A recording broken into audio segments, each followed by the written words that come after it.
मैं अब अनुरोध करूंगा केंद्रीय विधि एवं न्याय राज्य मंत्री स्वतंत्र प्रभार श्री अर्जुन राम मेघवाल जी से कि वे इस अवसर पर अपने संबोधन के लिए पधारें। माननीय मंत्री महोदय।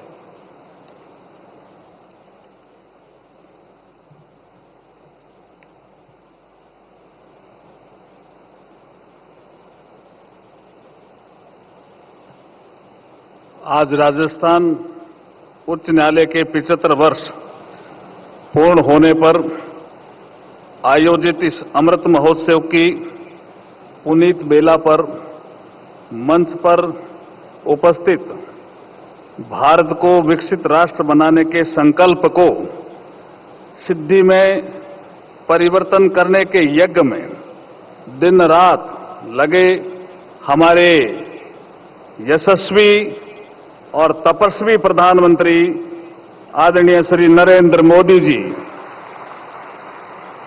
आपका इस राजस्थान की धरती पर बहुत बहुत स्वागत है सर। हमारे राजस्थान में एक कहावत है और एक दोहा भी है, सोनेरी धरती जठे चांदी रो आसमान, रंग रंगीलो रस भरियो मारो प्यारो राजस्थान। ऐसे राजस्थान में आपका स्वागत है, अभिनंदन है। राजस्थान के माननीय राज्यपाल श्री हरिभाऊ कृष्णराव बागड़े साहब और हमारे ऑनरेबल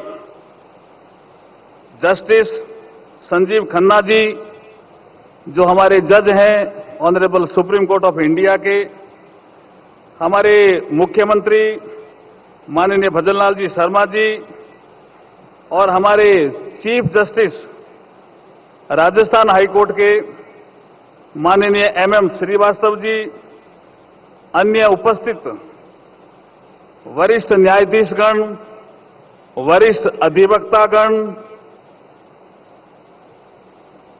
कानून से संबंधित छात्रगण, जनप्रतिनिधिगण, सभी वरिष्ठ अधिकारी, मैं आप सबको इस परिसर में उपस्थित होने के लिए भावभीना आपका अभिनंदन करता हूं, आपका स्वागत करता हूं।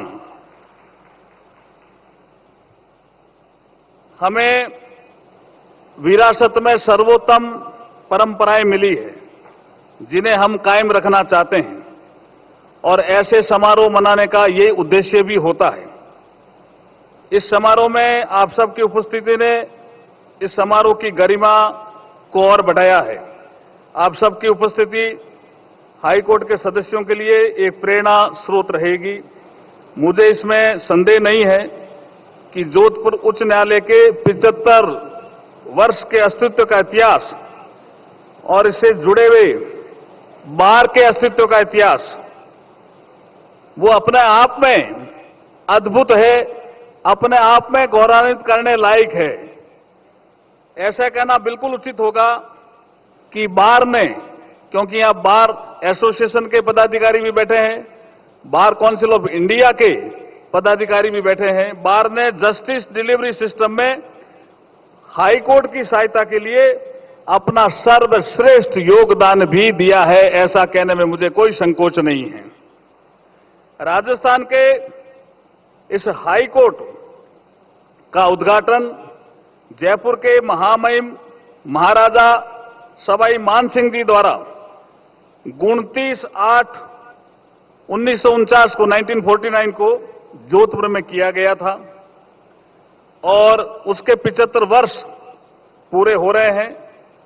इसलिए अगर हम 75 वर्ष की यात्रा देखें तो इसमें बहुत से न्यायाधीश हैं जिन्होंने अपना बहुत योगदान दिया है, लेकिन जस्टिस आर.एम. लोढ़ा वो इसी हाईकोर्ट से निकले और देश के चीफ जस्टिस ऑफ इंडिया भी बने।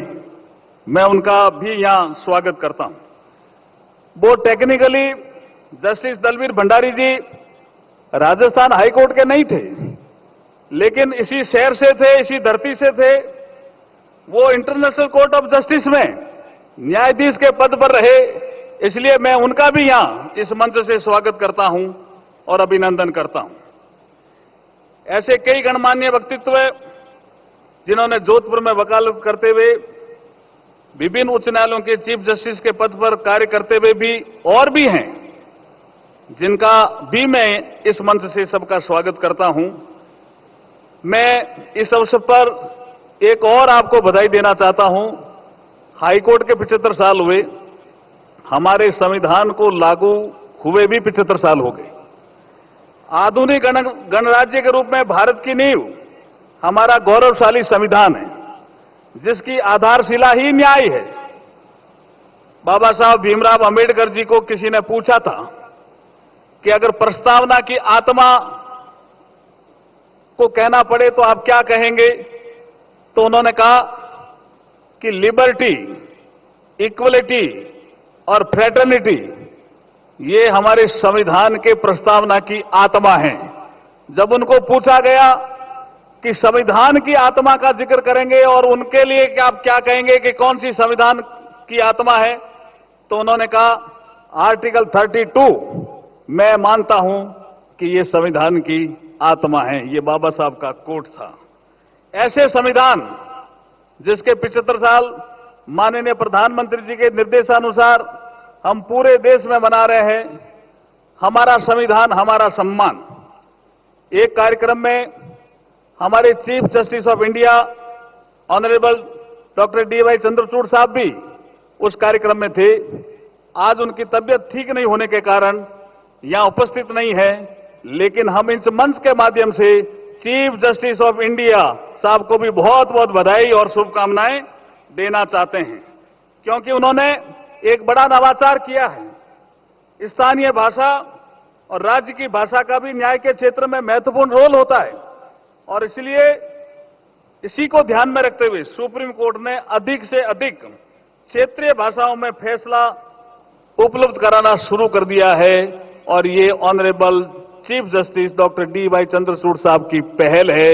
हम आपका बहुत बहुत स्वागत और अभिनंदन करते हैं। मैं गर्व से कह सकता हूं कि राजस्थान हाईकोर्ट जोधपुर भारत का ऐसा पहला हाईकोर्ट था जिसने 1950 में संविधान के आर्टिकल 348(2) के तहत अपनी कार्रवाई हिंदी में करना शुरू कर दिया था इन 1950s। उसके बाद 1969 में उत्तर प्रदेश हाईकोर्ट ने, फिर 1971 में मध्य प्रदेश हाईकोर्ट ने और 1972 में बिहार हाईकोर्ट ने हिंदी का प्रयोग शुरू किया था। हम पहले थे देश में। इसके लिए भी जिन्होंने भी ये इनिशिएशन लिया उनको भी मैं बधाई और शुभकामनाएं देता हूं इस अवसर पर। सर, जस्टिस की बात संविधान में भी की गई है। न्याय में आसानी प्रत्येक भारतीय नागरिक का अधिकार है, जिसको हमारे प्रधानमंत्री जी ने कहा है ईज ऑफ लिविंग। हम अगर देखेंगे पिछले कई सालों के निर्णयों को, तो हम पाएंगे कि ईज ऑफ लिविंग के साथ साथ ईज ऑफ जस्टिस को बढ़ावा देकर के प्रधानमंत्री जी ने citizen centric, technology driven modern legal system इस देश को दिया है। इसके लिए प्रधानमंत्री जी हम आपका बहुत बहुत आभार प्रकट करते हैं। मैं इस अवसर पर कहना चाहता हूं कि हमने 1562 ऐसे कानून जिनकी कोई आवश्यकता नहीं थी, उनको आपके निर्देशानुसार हमने रद्द कर दिए हैं, रिपील कर दिए हैं। ये कानूनों की संख्या 1562 है। 1 जुलाई 2024 से पुराने हमारे जो औपनिवेशिक काल के जो हमारे क्रिमिनल लॉज थे, भारतीय दंड संहिता, सीआरपीसी, इंडियन एविडेंस एक्ट, इनको भी हमने संशोधित करके भारत की वर्तमान परिस्थिति के अनुरूप लागू कर दिया है। 1 जुलाई 2024 से अंग्रेजों को भारत के नागरिकों को दंड देना था, इसलिए वो भारतीय दंड संहिता लेकर के आए। आदरणीय मोदी जी को भारतीय नागरिकों को न्याय देना है, इसलिए मोदी जी भारतीय न्याय संहिता लेकर के आए। ये एक महत्वपूर्ण पड़ाव है।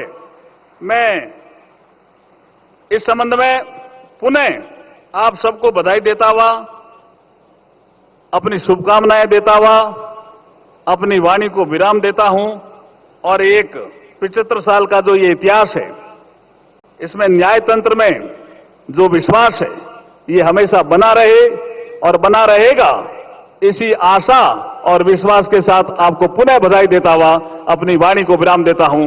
जय भारत।